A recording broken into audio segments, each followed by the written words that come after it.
Guys, welcome back to my channel.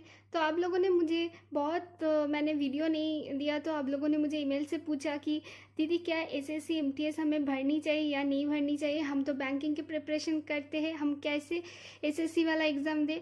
तो मैं आपको सबसे पहले ये बता दूं, ये पोस्ट आपको बिल्कुल भरनी चाहिए क्योंकि बहुत लोगों का ऐसा होता है। वो बोलते हैं बहुत दिनों से एग्ज़ाम दे रही हूँ, बैंकिंग एग्ज़ाम क्लियर नहीं हो पा रहा है। तो ये उनके लिए बहुत ही ज़्यादा गोल्डन अपॉर्चुनिटी है। क्यों है मैं बता रही हूँ आपको। एक्स्ट्रा कोई भी आपको पढ़ने की ज़रूरत नहीं है एसएससी के लिए। आप जो भी बैंकिंग का प्रिपरेशन करते हो उसी से इस एग्ज़ाम आपका निकल जाएगा, ठीक है। तो मैं आपको बता दूं क्यों आपको फिलअप करनी चाहिए, और इसके लिए आपको एक्स्ट्रा कोई भी हार्डवर्क की कोई ज़रूरत नहीं है। आप जो भी बैंकिंग की प्रिपरेशन कर रहे हैं उसी चीज़ से आपका काम चल जाएगा। तो सबसे पहले बात कर लेते हैं कि ये जो एग्ज़ाम है हर साल नहीं आते हैं, हर 2 साल में एक बार आते हैं। लेकिन ये पहली बार ऐसा हुआ कि कंसेक्यूटिव ईयर में ये आ गया है। और आप देख सकते हो वैकेंसी के बारे में बात करेंगे।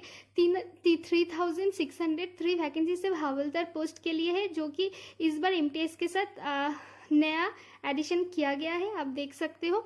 और एमटीएस का जो पोस्ट है अभी तक नोटिफाई नहीं किया गया है। अब मान के चलिए ये 4000 तो नोटिफाइड हो ही जाएगा, तो आपका टोटल 7000 से ज़्यादा आपका वैकेंसी हो गया। तो अच्छी खासी वैकेंसी है, आप इसको अप्लाई ज़रूर और ज़रूर करें। तो सबसे पहले बात करते हैं, आप देख लीजिए एज आपको पता है ना, 18 से 25 तक होता है। और फिर एक होता है और एक होता है 18 से 27 तक। अगर आप 27 क्रॉस ना की हो तो इस फॉर्म को फिलअप कर सकते हो। आप देख सकते हो 22 तारीख जो है फॉर्म ऑलरेडी ओपन हो चुका है और 30 तारीख तक आप इसे फिलअप कर सकते हो। एग्ज़ाम आपकी कोई भी अभी तक डेट बताया नहीं गया है, लेकिन जुलाई 2022 में इसका आप प्रीलिम्स एक्सपेक्ट कर सकते हो। प्रीलिम्स में आपको जनरल इंग्लिश आते हैं, जनरल इंटेलिजेंस आते हैं, क्वांट आते हैं, न्यूमेरिक एप्टीट्यूड जिसे, और जनरल अवेयरनेस आते हैं। हर सब्जेक्ट में 25 क्वेश्चंस आते हैं, 25 मार्क्स, टोटल 100 मार्क्स का दिया जाता है। लेकिन यहाँ पे आप टाइम को देख सकते हैं, ये 60 मिनट का नहीं है, 90 मिनट का होता है। यानी कि आपके पास बहुत टाइम होगा सेम चीज़ को करने के लिए। जो आप एग्ज़ाम में 1 घंटे आपको मिलते हैं, यहाँ पे आपको 1.5 घंटे मिल जा रहे हैं।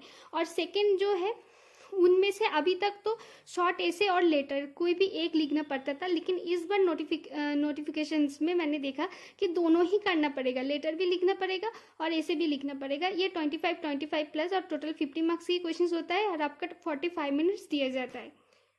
और हवलदार पोस्ट के लिए, havildar post CBIC central board of indirect taxes and customs, उसमें, और आपकी नारकोटिक्स सेंट्रल ब्यूरो नारकोटिक्स में ये हवलदार पोस्ट के लिए आप अप्लाई कर सकते हो। इसमें थोड़ा सा फिजिकल फिट होना पड़ेगा। आप मेल हो तो आपका हाइट 157.5 सेंटीमीटर्स होना चाहिए, चेस्ट आपकी 76 सेंटीमीटर्स होना चाहिए।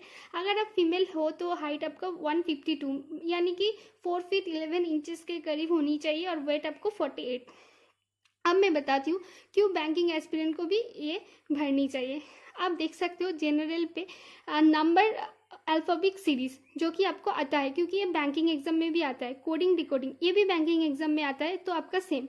एनालॉजी वही आपको कुछ एक सेंटेंस दिया गया है, उसमें से आपको कुछ मतलब बोलना है कि ए का कॉज क्या है। ये भी आप मेंस एग्जाम में ऐसे, बैंकिंग के मेंस एग्जाम में ऐसे आते हैं। ऑड वन आउट ये भी बैंकिंग एग्जाम में आते हैं। सिलोजिज्म बैंकिंग एग्जाम में आते हैं। डायरेक्शन सेंस रैंकिंग ये दोनों भी बैंकिंग एग्जाम में आते हैं। अब नॉन वर्ब ये आप कोई भी एग्ज़ाम के लिए प्रिपरेशन कर रहे हो तो आपको मॉक देना पड़ेगा, तो ताकि आपको एक आइडिया लग जाए कि रियल टाइम एग्ज़ाम कैसा होता है। तो आप टेक्स्ट बुक व मॉक परचेस कर सकते हो। इसमें आप बैंकिंग, एसएससी, रेलवे सारे एग्ज़ाम आपको मिलेगा, इंश्योरेंस का भी एग्ज़ाम आपको मिलेगा। आप देख सकते हो इनका जो प्राइस है, एक ईयरली पास है 399 का, लेकिन अगर आप MAS कोड को यूज़ करते हो, इनका भी सेल चल रहा है, तो आपको 39 रुपीज़ का ऑफ मिलेगा और इसे आप अवेल कर सकते हो। यहाँ पे कुछ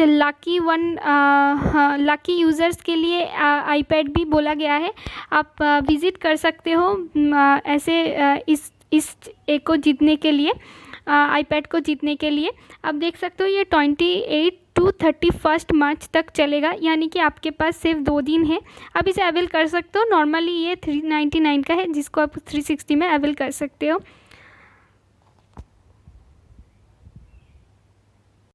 क्योंकि ये बैंकिंग एग्जाम में भी आता है। कोडिंग डिकोडिंग ये भी बैंकिंग एग्जाम में आता है, तो आपका सेम। एनालॉजी वही आपको कुछ एक सेंटेंस दिया गया है, उसमें से आपको कुछ मतलब बोलना है कि ए का कॉज क्या है। ये भी आप मेंस एग्जाम में ऐसे, बैंकिंग के मेंस एग्जाम में ऐसे आते हैं। ऑड वन आउट ये भी बैंकिंग एग्जाम में आते हैं। सिलोजिज्म बैंकिंग एग्जाम में आते हैं। डायरेक्शन सेंस रैंकिंग ये दोनों भी बैंकिंग एग्जाम में आते हैं। अब नॉन वर्ब ये बैंकिंग एग्जाम में नहीं आता है। नॉन वर्बल ये लगाना भूल गई। नॉन वर्बल इसमें आपका बैंकिंग एग्जाम में नहीं आता है, लेकिन आप देख सकते हो paper folding, cutting, mirror images, embedded. आप एक मॉक दे दो, इससे ज़्यादा आसान कोई टॉपिक हो ही नहीं सकता। आप देख सकते हो ब्लड रिलेशंस ये भी बैंकिंग एग्जाम में आते हैं। मैट्रिक्स नहीं आते हैं। और एग्ज़ाम में भी अभी मैंने ये एग्ज़ाम 3 बार दिया है, 3 बार ही मेरी लिस्ट में नाम थी। और मैंने मैट्रिक्स मेरे शिफ्ट में तो कभी नहीं आए।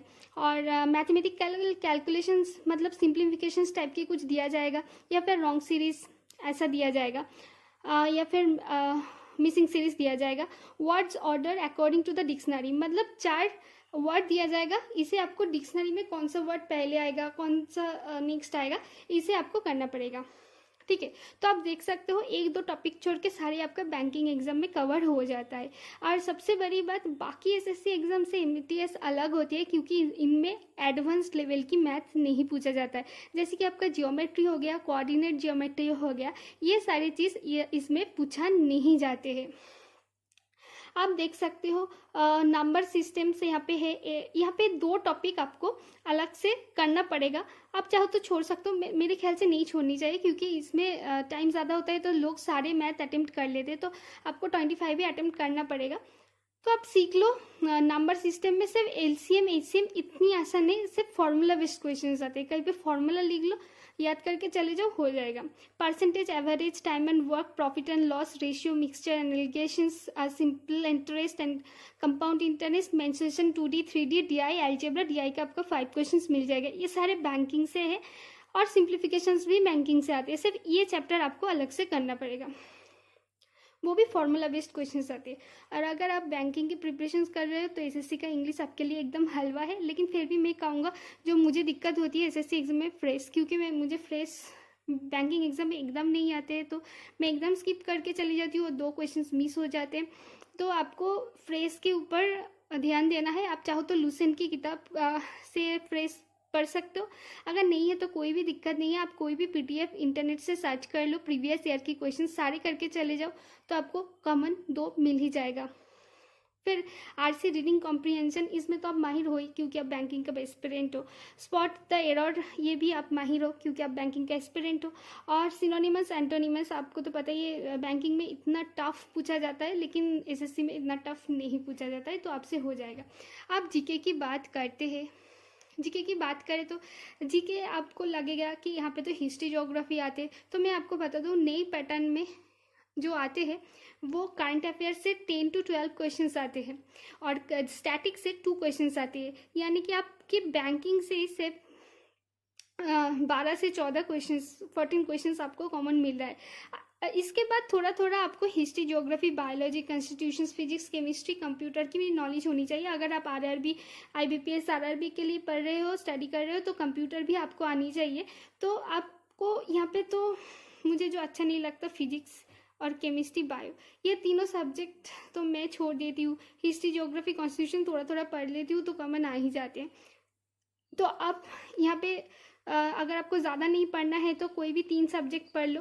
वैसे भी जीके में तो ज़्यादा एफर्ट देकर भी कोई फ़ायदा नहीं है, पता नहीं कहाँ से क्वेश्चंस आ जाता है, पढ़ के भी कोई फ़ायदा नहीं होता। तो स्मार्ट वर्क यही कहता है, जब 10 to 12 क्वेश्चंस आता है तो आप बैंकिंग के लिए प्रिपेयर कर रहे हो, तो करंट अफेयर्स तो आपको पढ़ना ही पड़ेगा। स्टैटिक जीके भी आपको पढ़ना पड़ेगा, क्योंकि बैंकिंग एग्जाम में भी आजकल ज़्यादा से ज़्यादा स्टैटिक जीके से ही क्वेश्चंस आ रहे हैं। तो स्मार्ट वर्क यही होगा कि आप ऐसा करो, आप करंट अफेयर्स पढ़ लो, स्टैटिक जीके पढ़ लो, और यहाँ से कोई भी 2 सब्जेक्ट उठा लो जो कि आप पढ़ना आपको पसंद है, वहाँ से आपको क्वेश्चन कॉमन मिल जाएगा। ठीक है दोस्तों, होप ये वीडियो आपको हेल्पफुल रहा होगा, एंड आप ज़रूर इस एमटीएस पोस्ट के लिए अप्लाई कीजिए। फिर भी आप बैंकिंग के लिए प्रिपेयर कर रहे हैं, फिर भी इसे अप्लाई कीजिए। Thank you for watching this.